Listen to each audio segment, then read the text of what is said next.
BSc part 1 के dear student, आज हम इनऑर्गेनिक केमिस्ट्री के अंतर्गत संकरण के प्रकार के बारे में समझाएंगे। जैसे कि पिछले लेक्चर में हमने बताया था कि संकरण क्या होता है।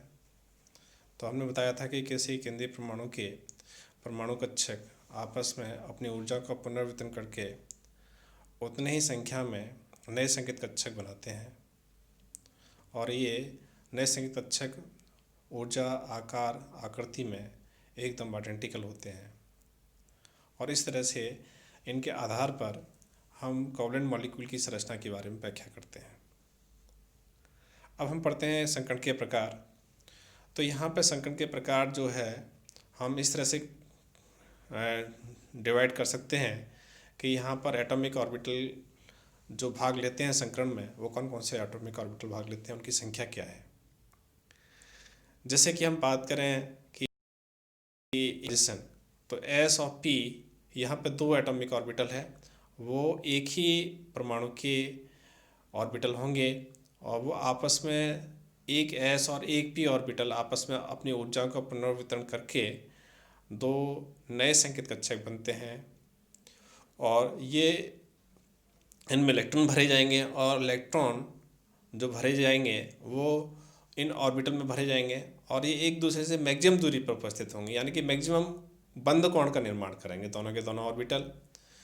और वो बंद कोण कितना होगा, मैक्सिमम 180 डिग्री पे होगा। और इस कारण से ये जो sp हाइब्रिडाइजेशन होता है जिनमें मॉलिक्यूल में पाया जाता है, तो उनकी संरचना कैसी होती है, लीनियर होती है, रेखीय होती है, क्योंकि ये दोनों एक दूसरे के 180 डिग्री पर उपस्थित होते हैं।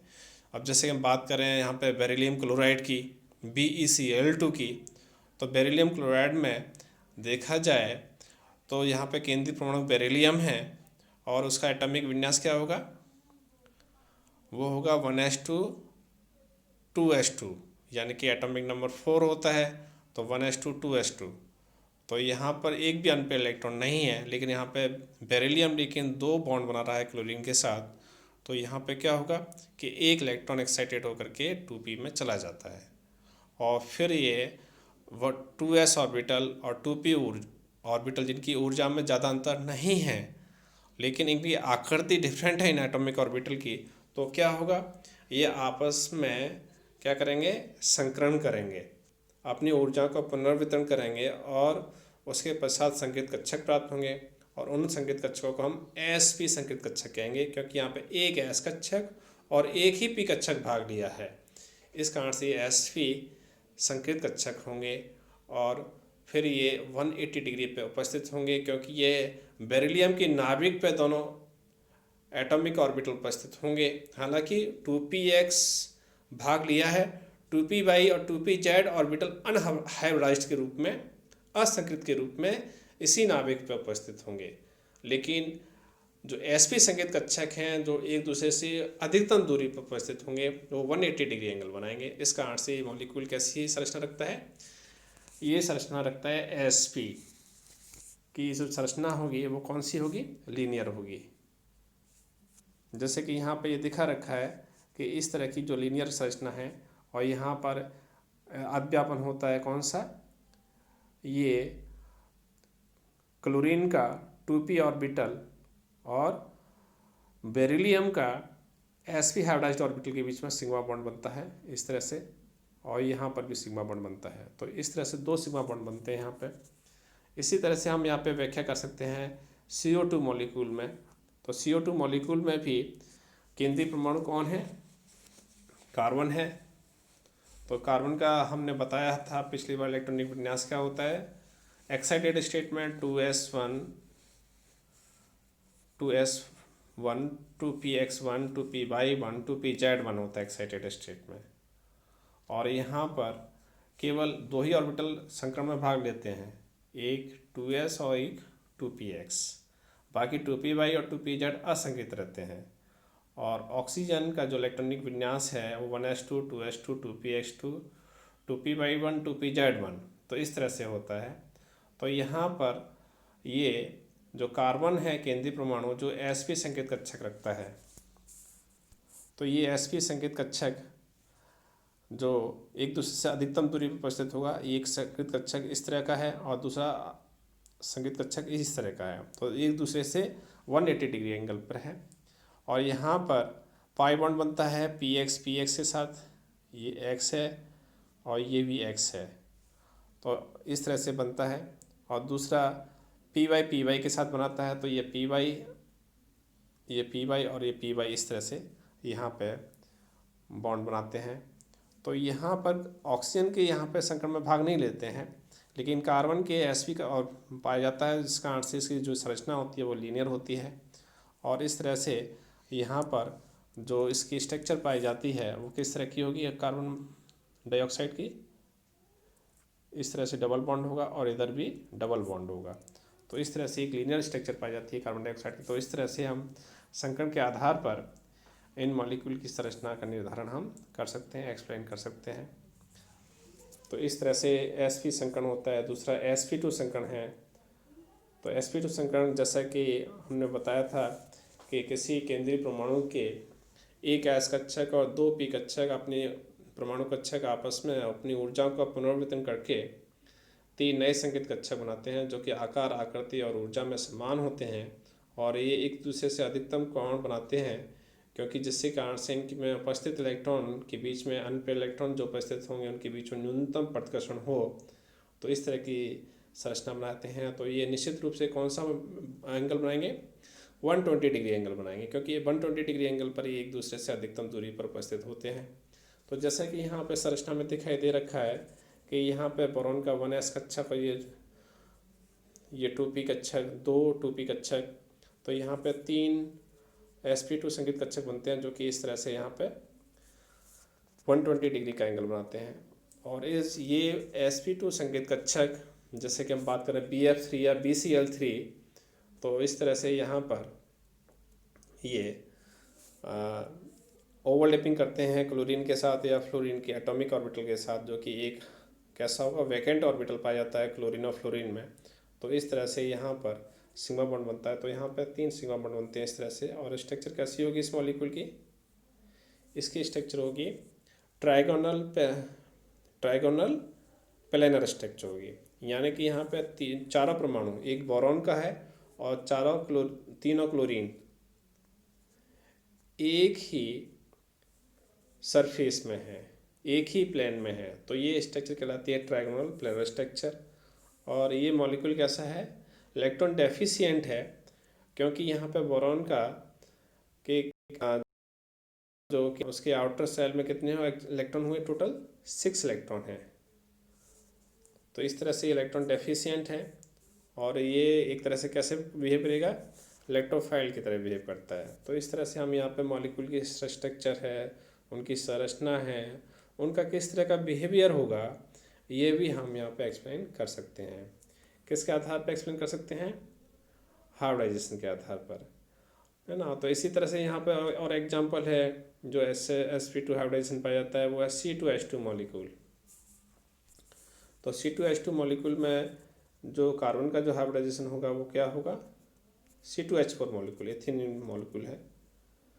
तो यहाँ पर संकरण जो पाएगा वो कौन सा होगा, sp2 हाइब्रिडाइजेशन होगा। तो यहाँ पर कार्बन, मैंने बताया था कि संकरण हमेशा ही एक किसी परमाणु के लिए निश्चित नहीं होता है, ये उस मॉलिक्यूल के केमिकल एनवायरनमेंट पर जुड़ा डिपेंड करता है कि वो केंद्रीय परमाणु कौन कौन से परमाणु अन्य परमाणु से जुड़ा होता है, कौन कौन से बॉन्ड बनाया हुआ होता है। उसके आधार पर ही हम उस मॉलिक्यूल की संरचना, संकरण के आधार पर ही उस मॉलिक्यूल की संरचना का निर्धारण हम करते हैं, एक्सप्लेन करते हैं। तो इस तरह से जो है C2H4 मॉलिक्यूल में sp2 हाइब्रिडाइजेशन कार्बन का, और इसका मतलब है कि यहाँ पे एक सिग्मा बॉन्ड होगा कार्बन कार्बन के बीच में, और एक जो क्या होगा, पाई बॉन्ड होगा। और जैसा कि हम जानते हैं पाई बॉन्ड कैसे बनता है, पाई बॉन्ड बनता है हमेशा ही असंकृत कक्षकों के समपार्श्विक अध्यापन से। और सिग्मा बॉन्ड कैसे बनता है, सिग्मा बॉन्ड बनता है संकृत कक्षकों के अध्यापन से। तो इसी कारण से जो पाई बॉन्ड है वो सिग्मा बॉन्ड की तुलना में दुर्बल होता है, या प्रबल जो मजबूत होता है वो सिग्मा बॉन्ड अधिक मजबूत होता है। पाई बॉन्ड की तुलना में उसका पीछे कारण क्या है कि यहाँ पे सिग्मा बॉन्ड बनता है वो समाक्षीय अध्यापन से बनता है, यानी कि हेड टू हेड ओवरलैपिंग होती है एट के बीच में, तो मजबूत बंध बनेगा क्योंकि संकेत कक्षक अधिक दिशात्मक होते हैं असंकेत कक्षकों की तुलना में, क्योंकि उनकी डायरेक्शनल प्रॉपर्टी संकेत कक्षकों की अधिक पाई जाती है, इस कारण से अधिक मजबूत बंध बनाएंगे। जबकि पाई बॉन्ड जो बनता है वो कैसा होता है, असंकेत कक्षकों के समपार्श्विक अध्यापन से बनता है, यानी कि अनहाइब्रिडाइज्ड पी ऑर्बिटल के अध्यापन से बनता है, और ये अध्यापन भी कैसा होता है, समपार्श्विक होता है।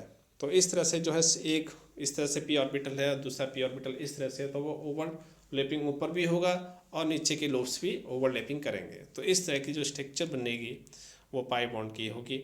और ये पाई बॉन्ड जो बनता है पहले सिग्मा बॉन्ड बनेगा, तभी उनके बीच में असंकेत कक्षों के बीच में पाई बॉन्ड बनेगा। तो इस तरह से हम यहाँ पर C2H4 मॉलिक्यूल की व्याख्या करते हैं।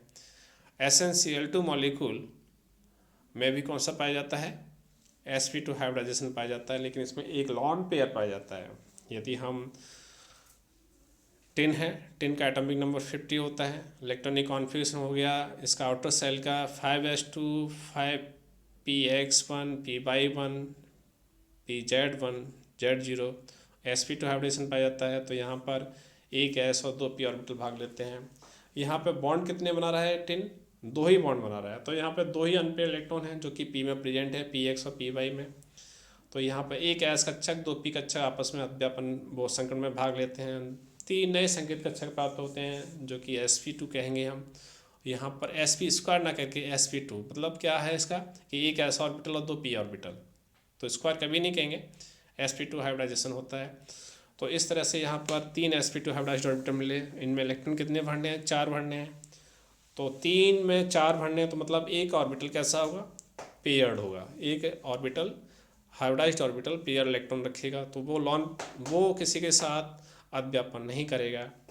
क्लोरीन के 2pz कक्षक के साथ कौन अध्यापन करेंगे, जिनमें एक एक अनपेयर इलेक्ट्रॉन है। तो हम जानते हैं बैलेंस बॉन्ड थ्योरी के अकॉर्डिंग कि ऐसे ऑर्बिटल एटॉमिक ऑर्बिटल जो कि अनपेयर इलेक्ट्रॉन रखते हैं, एक इलेक्ट्रॉन रखते हैं, वो एक दूसरे के अपोजिट स्पिन के कारण एक दूसरे को आकर्षित करेंगे और बॉन्डिंग में भाग लेते हैं। तो यहाँ पर इस तरह से यहाँ पे व्याख्या करते हैं SnCl2 मॉलिक्यूल की।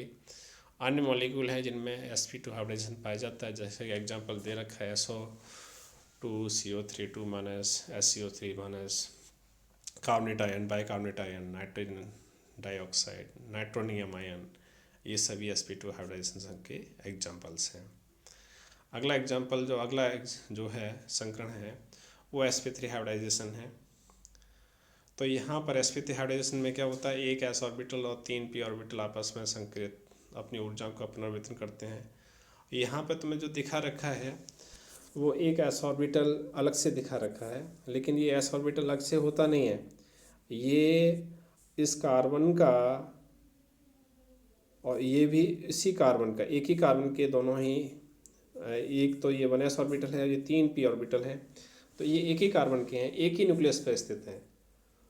तो हम यहाँ पे रिएक्शन में दिखा रखा है, लेकिन होता क्या है कि ये एक ही न्यूक्लियस में होता है और ये आपस में क्या करते हैं, अपनी ऊर्जा का रीडिस्ट्रीब्यूशन करते हैं, और रीडिस्ट्रीब्यूशन के बाद ये इस तरह की निश्चित आकृति धारण कर लेते हैं। चारों ऑर्बिटल जो एक दूसरे से मैक्सिमम दूरी पर उपस्थित होंगे, और वो मैक्सिमम दूरी क्या होगी, मैक्सिमम बॉन्ड एंगल भी होगा, वो कितना होता है इसमें sp3 हाइब्रिडाइजेशन में, वो होता है 109 डिग्री 28 मिनट, यानी कि 109 डिग्री 28 मिनट पर ये चारों के चारों ऑर्बिटल संकेत उपस्थित होंगे, अविन्यासित होंगे, और इस तरह की इनकी स्ट्रक्चर होगी। और फिर ये संकेत कक्षक अध्यापन करेंगे हाइड्रोजन के CH4 मॉलिक्यूल के अंतर्गत हाइड्रोजन की 1s कक्षक के साथ, और इस तरह से टेट्राहेड्रल स्ट्रक्चर बनती है और 109 डिग्री 28 मिनट का एंगल पाया जाता है। अब हम बात करते हैं अमोनिया मॉलिक्यूल या अमोनियम मॉलिक्यूल। अमोनियम में NH4+ इसका स्ट्रक्चर है, NH4+ आयन इसका जो है फॉर्मूला है। तो यहाँ पर भी कौन सा संकट पाया जाता है इसका, वही sp3 संकट पाया जाता है। तो यहाँ पर जो इसी की जो स्ट्रक्चर है वो हम इसके आधार पर बता सकते हैं, sp3 हाइब्रिडाइजेशन के आधार पर। तो अमोनिया मॉलिक्यूल है, वाटर मॉलिक्यूल है, उनमें भी इसी तरह का संकरण मिलता है, तो उनकी एक्सप्लेन कर सकते हैं। नेक्स्ट है DsP2 हाइब्रिडेशन। DsP2 हाइब्रिडेशन जो मिलता है सामान्य रूप से वो मिलता है किन में, कॉम्प्लेक्स मॉलिक्यूल में, जैसे कि टेट्रासाइक्लोनिक्लेट है, तो उनमें इस तरह का हमें संकरण देखने को मिलता है। तो यहाँ पर कॉम्प्लेक्स मॉलिक्यूल में क्या होता है, कोऑर्डिनेट बॉन्ड बनता है। कोऑर्डिनेट बॉन्ड कैसे होता है, असमान साजिश से बनता है। यहाँ पर कोवलेंट बॉन्ड तो बनता है समान साजिश से, लेकिन कोऑर्डिनेट बॉन्ड हमेशा ही असमान साजिश से बनता है। एक डोनर होगा, दूसरा एक्सेप्टर होगा। डोनर कौन होगा, लिगेंड्स होंगे। एक्सेप्टर कौन होगा, मेटल आयन होगा। तो यहाँ पर मेटल आयन जो कि केंद्रीय परमाणु है, उसका एक d ऑर्बिटल, एक s ऑर्बिटल और 2 p ऑर्बिटल संकरण में भाग लेते हैं, और DsP2 संकरण। तो यहाँ पर एक d ऑर्बिटल कौन सा है, क्योंकि d के 5 ऑर्बिटल होते हैं, तो d का ऑर्बिटल होगा dx⁻² ऑर्बिटल, और एक s है तो s का तो एक ही होता है, और p के यहाँ पे 3 तरह के ऑर्बिटल पाए जाते हैं, उनमें से 2 ही भाग ले रहे हैं, तो वो कौन कौन से होंगे, निश्चित रूप से px और py ऑर्बिटल होंगे। तो इस तरह से यहाँ पर DsP2 संकरण में 4 एटॉमिक ऑर्बिटल भाग लेते हैं मेटल आयन के, और 4 ही अपनी ऊर्जा का पुनर्वितरण करके नए संकेत कक्षक बनाते हैं, जो कि ऊर्जा आकार आकृति में समान होते हैं, एक दूसरे से अधिकतम कोण 90 डिग्री में उपस्थित होते हैं, और इनका आकृति कैसी होती है, वर्ग समतलीय होती है। तो ये वर्ग समतलीय यानी कि एक ही तल में उपस्थित होंगे चारों के 4 ऑर्बिटल। और फिर जी जा करके लिगेंड, जिन्हें लिगेंड हम किसे कहते हैं, लिगेंड की डेफिनेशंस क्या है, हम आप 12th क्लास में पढ़ के आए हो। लिगेंड वो स्पीसीज होती हैं जो कि एकाकी इलेक्ट्रॉन जो हम रखते हैं और देने की स्थिति में होते हैं, तो वो लिगेंड कहलाते हैं। एकाकी इलेक्ट्रॉन जो हम दान करने वाले लिगेंड कहलाते हैं। तो यहाँ पर लिगेंड के ऑर्बिटल जो कि भरे हुए हैं, और यहाँ पर मेटल आयन जो कि उसके वैकेंट ऑर्बिटल हैं, संकेत कक्षक हैं, खाली संकेत कक्षक है, उनके साथ असमान साझा होता है, यानी कि कोवलेंट बॉन्ड ही बनेगा, लेकिन कैसा बनता है, ये असमान साजिश से बनता है, ओवरलैपिंग से बनता है। और इस तरह से इनकी आकृति जो होगी टेट्रासाइक्लोनिक्लेट की, वो कैसा होगी, वो वर्ग समतलीय होगी। तो इस तरह से हम यहाँ पे व्याख्या करते हैं। तो बहुत सारे कंपाउंड हैं जिनमें DsP2 संकरण पाया जाता है, उनके एग्जाम्पल दे रखे हैं। नेक्स्ट है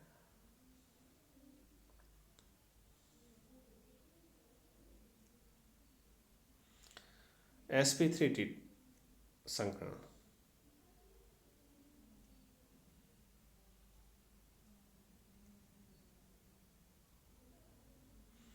तो sp3t संकरण हमें देखने को मिलता है, ये तो था DsP2, और DsP2 के बाद आता है sp3t संकरण। तो जब एक s ऑर्बिटल, 3 p ऑर्बिटल और एक d ऑर्बिटल आपस में एक ही परमाणु कक्षक जिनकी ऊर्जा में अंतर कम है, अपनी ऊर्जा का पुनर्वितरण करके नए संकेत कक्षक बनते हैं, जो कि कौन से होंगे, sp3d। तो यहाँ पे एक s कक्षक, 3 p कक्षक और एक d कक्षक भाग लेते हैं। तो यहाँ पे s का एक ही होता है, p के तीनों हैं तो तीनों भाग ले रहे हैं, लेकिन d का केवल एक ही लेता है, और होते कितने हैं, d के 5 ऑर्बिटल होते हैं। तो d का ऐसा कौन सा ऑर्बिटल है जो केवल एक ही भाग ले रहा है, तो वो होगा dz² कक्षक। ध्यान रखें कि sp3d संकरण में हमेशा dz कक्षक ही संकरण में भाग लेता है, और ये अपनी ऊर्जा का पुनर्वितरण करके 5 नए संकेत कक्षक बनते हैं, जो को आकार आकृति और ऊर्जा में समान होते हैं, एक दूसरे से अधिकतम कोण पे उपस्थित होते हैं। और ये कोण कौन से होते हैं, यहाँ पे 2 तरह के कोण होते हैं, एक तो 90 डिग्री का और एक है 120 डिग्री का। 90 डिग्री का जो कोण है, वो कोण क्या है, जो एक दूसरे के बिल्कुल ही एक दूसरे के अपोजिट डायरेक्शन में होते हैं, इस तरह से। तो ये 90 डिग्री पर उपस्थित हैं, और ये 3 जो कोण हैं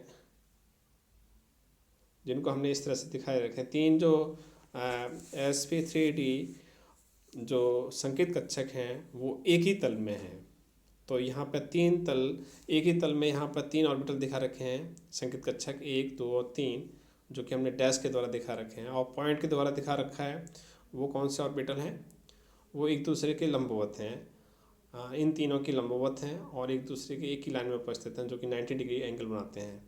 तो जो ऊपर और नीचे जो डॉट के द्वारा दिखा रखे हैं ये बॉन्ड कौन से कहलाते हैं, ये एक्सियल बॉन्ड कहलाते हैं। और जबकि जो लाइन के द्वारा जो दिखा रखे हैं हमने, जैसे कि ये वाला बॉन्ड है, ये बॉन्ड है और बॉन्ड है, ये तीनों बॉन्ड कैसे हैं, इक्वेटोरियल कहलाते हैं।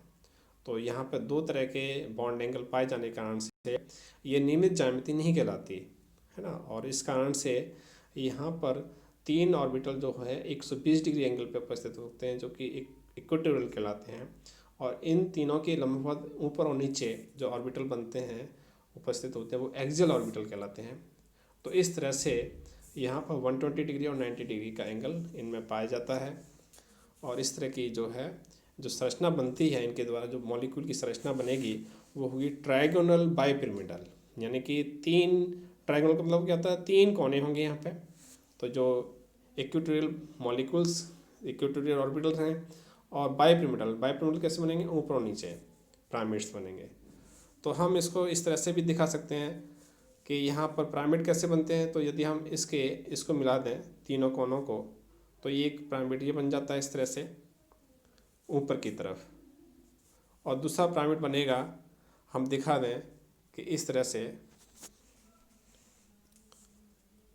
दूसरा पिरामिड इस तरह से बनता है।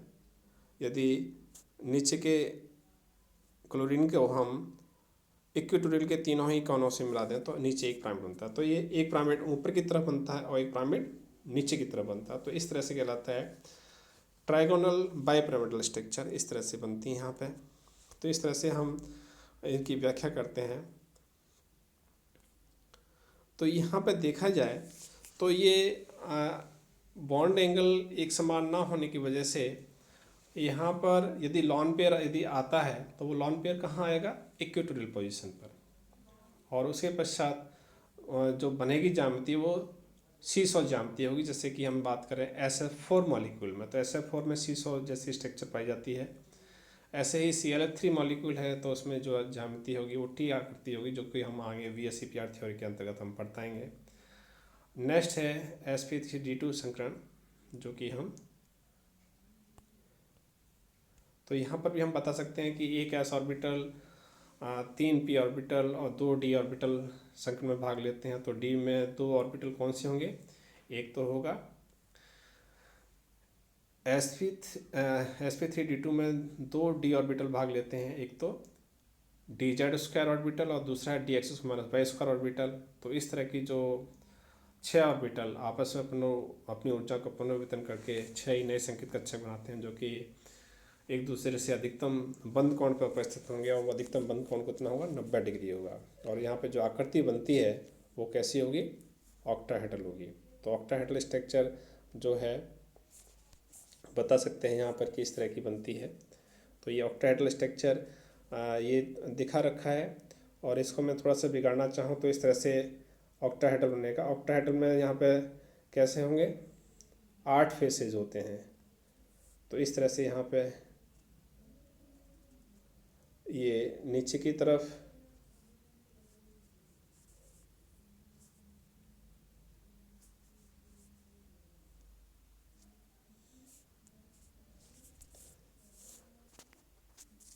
तो इस तरह से हम बना सकते हैं।